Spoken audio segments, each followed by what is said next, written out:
Hello and welcome back to the KCC channel. I'm Rob and I hope you're having a wonderful day today. Today we're jumping into a new subreddit for KCC, r/StolenSeats. Before we start, did you know that KCC now has a shorts channel? Check out KCC Shorts listed at the top of the description down below for under 1 minute Ask Reddit questions and answers and short stories. Our first story today comes to us from General Diet, another airline seat story. Let's jump right in. I just found this place through r/all and found that there was a bunch of seat thief stories. Figured mine fit in quite nicely. This happened 10 years ago. My wife and I had a destination wedding. We had a large group fly with us, so the airline gave us a free upgrade to first class. We were given seats A and B of row 4, window and aisle for those not familiar with airline seating. C and D were middle of the plane with no windows, and E and F were aisle and window on the other side of the plane. When we boarded, there was a couple in our seats. We asked them to move so we could have our seats. Surprisingly, they outright refused. I didn't want to fight with them, nor was it my job. I grabbed a flight attendant and explained the situation. She came over and confirmed that they were in row 1, seats C and D. She asked them to move, and they refused. She told them that they didn't have a choice. They became very rude about it and still refused. Before it escalated any further, I offered to swap seats with them now that we know where they were sitting. I had no problem with their seats either. These are free upgrades after all. The flight attendant and the couple agreed that we were officially swapping seats. Everyone was happy, and the flight attendant made sure that we got a glass of champagne first. About 5 minutes after all of this went down, another couple gets on the plane, and I guess unsurprisingly, it turns out the airline double booked the seats we were originally assigned. The couple we swapped with were also part of a group package free upgrade, so the couple coming on took priority since they actually paid for their first class seats. After some more arguing, the couple we swapped with agreed to give up those seats. I was kind of shocked since first class was full at this point. Then, what shouldn't have been a surprise, the couple began moving their bags above our new seats in row 1. The flight attendant stopped them and pointed out that they had officially swapped seats with us. She told them there were seats available in coach.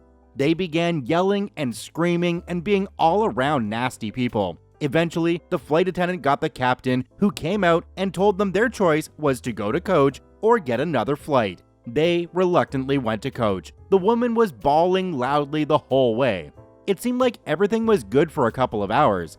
Then, about 2 to 3 hours into the flight, an old guy comes into first class. I was asleep at this point and was woken up by him grabbing me and trying to haul me out of my seat.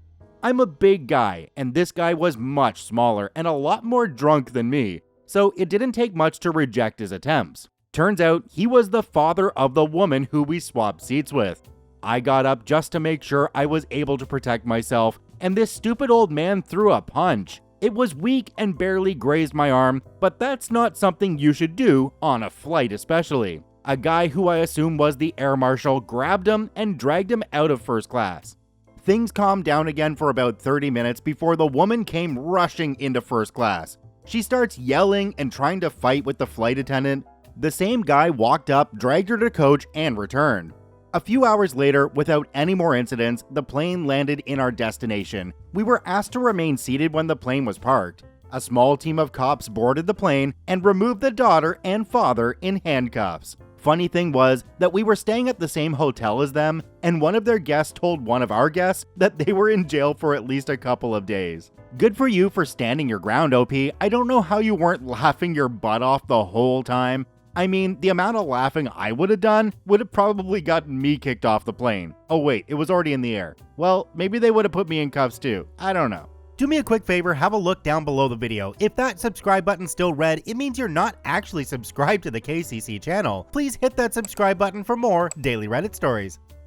Our next story today comes to us from Kev3Bo. Train car auntie takes our seat. Let's jump right in.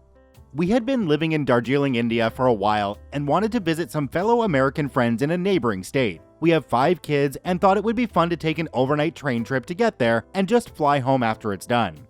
We purchased us all tickets on the 2AC section of the train, which meant we all had a bunk bed to sleep on in the air-conditioned section of the train. We packed some board games and cards and were excited for this adventure. When we got to the station, we were assured our beds were in one section altogether. We hired a couple of porters who carried our luggage to the right spot and stowed them and said they were sending someone to check on us. We checked out our area and were fairly happy, except there was an auntie sitting on one of our beds. The railway worker came by and said, "No worries, I know her family and they will collect her soon." So whatever, it seemed well in hand. We tried talking to her to make sure she was okay, but she said our Hindi was terrible and she didn't speak English, but she was fine where she was at. So we just set about our trip. We played games, talked, watched the scenery go by. When the tea and snacks came by, we and her had some. When dinner came by, we and her had some, but for the most part, she just seemed happy to watch our family. Around 10 p.m., we had the kids tucked in bed, and I was wondering if I was going to have to share a small rack with my wife or what. I left to look for an employee to help out since Auntie didn't like our Hindi but couldn't find anyone. So I go back to our area and start to settle with my wife when a man shows up. He sits down with Auntie, and I thought, oh, this is a scheme where he holds a better spot. Then when it's time to lay down, someone from general admission upgrades themselves. But I was wrong. After a couple minutes of conversation, the man says, "My mother has enjoyed your family and hospitality, but she is tired now and wants to go to bed." I ask, why didn't she sit with you all day? He talks to his mom and tells us, "She saw how many kids you have and thought you needed help. She appreciated the tea and dinner and hopes you have a great trip." Off she went, happy to have been a blessing. There we go, starting off a new subreddit on KCC with an unexpectedly wholesome story. It's always interesting to hear stories from kind of the other side of the world, because over here, Canada and the USA, if this happened to somebody here, they'd be like, yeah, nah, get out of my bunk. Our next story today comes to us from Rentascus.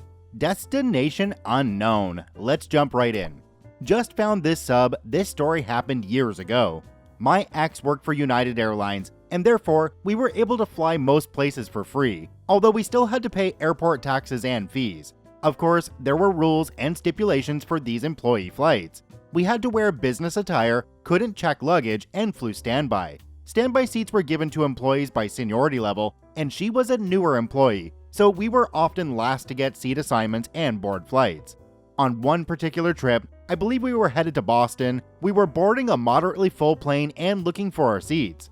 The gate agent was able to find us 2 seats next to each other, which was very nice, seeing as how we often had to sit separately due to getting whichever seats were available. When we got to our row, I noticed there was a guy sitting in my seat. My ex gestured that she needed to get to the middle seat in the row, and the guy reluctantly got up to let her through. Before he sat back down, I mentioned that he had been sitting in my seat. He immediately got irritated and told me he was in the correct seat. I showed him my ticket with a matching seat assignment, and he aggressively pulled his ticket out of his pocket and pointed at the seat number. We, in fact, had the same seat assignment. I motioned to the flight attendant and explained our both having the same seat number. She quickly glanced at the tickets and confirmed what we already discovered. Even though there were empty seats and he knew I was with my ex, the guy kept angrily repeating that he wasn't going to move because he was in the right seat. The door was getting ready to close, and due to the fact that I was flying as an employee, the flight attendant asked that I just sit in another empty seat. No problem. I found an empty seat about a row away. An angry dude plopped back down in his. Ding, intercom. "Ladies and gentlemen, we're about to close the door. Please take your seats. The flight time to Boston today is..." Boston? What? This isn't the other city flight? "No sir, this flight is going to Boston." F. Angry dude grabs his things and runs off the plane just before the doors were closing. He had the right seat, but on the wrong plane. Close call for him. I moved to my correct seat next to my ex, and everyone around us got a good laugh. I wonder if he made his actual flight. It makes you wonder how this person could have gotten on this incorrect plane without anybody noticing. OP does say it was about 10 years ago, but still, that's crazy. Our next story today comes from a deleted account. "Oh, your husband is sitting where my things have been for 2 hours because I got up for less than 5 minutes. Let's jump right in. I'm currently on a flight from Dulles to Denver. My plane started in Atlanta, and we had a very brief layover in Dulles. We weren't able to even get off the plane because they began boarding the people getting on here so quick. The airline does not assign seats. You're given a boarding number and it's open seating when you get on in the order of boarding numbers. I went to pee while there was no one in my row. My purple book bag was under the seat as much as it will go, but still sticking out a good bit. Gold headphones hanging on seat back pocket, bright green Starbucks tumbler in the seat. I come back and find a newly boarded lady sitting in the aisle seat of my row. I motion to the window, that's me. Oh no, my husband is sitting there. The window? The seat where all my things already are? I didn't see your things. My husband needs to sit there. There are at least 100 plus seats left open, as the plane holds around 175 people, and only 33 of us stayed on from Atlanta, and only maybe 15 to 20 new ones have gotten on. Some were even full rows. Sorry, I just went to the restroom after we landed. I was on the connecting flight. Well, my husband needs that seat. Can you move your things? No, sorry, I can't. There are tons of open seats, you can move to those. But I didn't see your things and I'm already here. Well, I'm sitting in my seat, so if he wants the middle, he can, or you can both move. I literally squeeze by her and sit. Well, now I have to move. I put my headphones on. I love a story where they don't give in to the person who's in the wrong seat. OP's got to admit though that going to the toilet after the plane landed, while people were getting on, was probably not the best idea, regardless of whether they had stuff in the seat or not. Our next story today comes to us from 1001 Tea Leaves. Able-bodied men occupy priority seats as I stand with a cane. Bad butt grandma puts them to shame. Let's jump right in. Another story regarding priority disabled seats on public transportation, with a little international spin. When I was in college, I spent a semester studying abroad in Japan, and, to make a long story short, I injured my knee quite badly in a skiing accident one weekend. If any of you have ever been to Tokyo, you will understand how hectic and crowded the trains can be. For the 3 weeks that I was on crutches, I avoided the subway completely, but once I could put a decent amount of weight on the leg again, I switched to a cane and was able to get around somewhat normally. The one thing that I couldn't do, however, was stand for an extended time on a moving train. The strain on my knees required to keep my balance, coupled with the vibrations from the train, aggravated the injury and caused a significant amount of pain. Most of the time, that famous Japanese hospitality rang true, and the second I stepped onto a train, if there was anyone in the priority seats, they immediately noticed the cane and stood up to offer me their seat. It didn't matter that I was young and a foreigner, the cane was an immediate signal that I needed to sit down. One day, however, this was not the case. The train was fairly packed and all seats were filled, with two youngish businessmen sitting in the reserved seats, one looking at his phone and one reading a book. Of course, it's not really acceptable in Japan to make a scene in public, so I took a deep breath, decided to suck it up, and moved to stand directly in front of the reserved seats, desperately hoping that one of the two men would notice the cane. It wasn't long before my knees started to really hurt, but I stood fast, putting more and more weight on my cane and my good leg while holding myself up as much as possible with my free hand clutching the overhead handle. I tried making subtle gestures and quietly pained sounds to indicate I was having trouble standing, but still neither of them even looked up. I had all but resigned myself to a miserable commute when a sweet older lady, who clearly should have been offered the seats as well, got on the train. I sidestepped to make room for her, and we stood next to each other in silence. By this point, I was fighting back tears because of the frustration and physical pain. A couple of minutes later, she turns and asks me if I'm okay. I indicate my cane and say in broken Japanese, "My leg hurts." That was all it took, and she jumped into action, yelling to get the attention of the two men. Once they finally looked up, she tore into them, ranting about how inconsiderate they were and how I was obviously in pain. I only caught bits and pieces of her lecture, but she was clearly berating and shaming them in a way that only an angry grandma can. I think she even included something about me being a foreigner, and they were giving Japan a bad name. They stood up and bowed their heads in guilt, apologizing profusely, as the whole train began to take notice of what was happening. The woman made sure I sat down in one of the seats, then she took the one right next to me. They both left the train very quickly at the next stop, though I'm pretty sure it wasn't where they had planned to get off. I thanked the woman repeatedly, and the two of us spent the rest of the ride chatting pleasantly. It was mentioned in the comments that over here in North America, again, people would not be this nice. They would just sit there and not really pay any attention. It's my seat, I don't care about you. But over there in Japan, there is a huge respect for elders, and if these people hadn't gotten up and moved out of the way when the elderly person asked them to, that would have probably been a bad situation for them on that train. Our next story today comes to us from Terriano. So I got to ruin the Lego Movie 2 for a bunch of kids last night. Let's jump right in. So yesterday after work, a couple of friends and I decided to go see the Lego Movie 2. I pulled up a ticket ordering app on my phone and started browsing showtimes at our local theater. It's a theater with reserved seating, and I was having no luck finding good seats for a group of 4 people. It is opening weekend after all.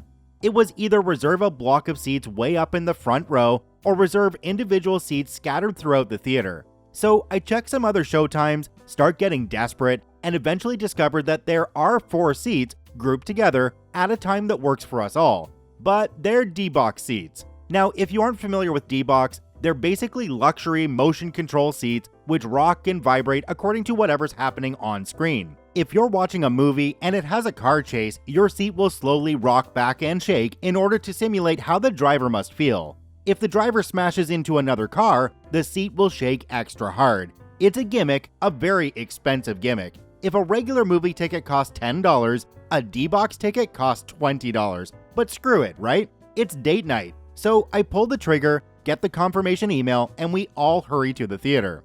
We arrive 20 minutes early, print our tickets, and grab some snacks. We walk into the theater. It's predictably loud, busy, and full of kids, and we look for our seats.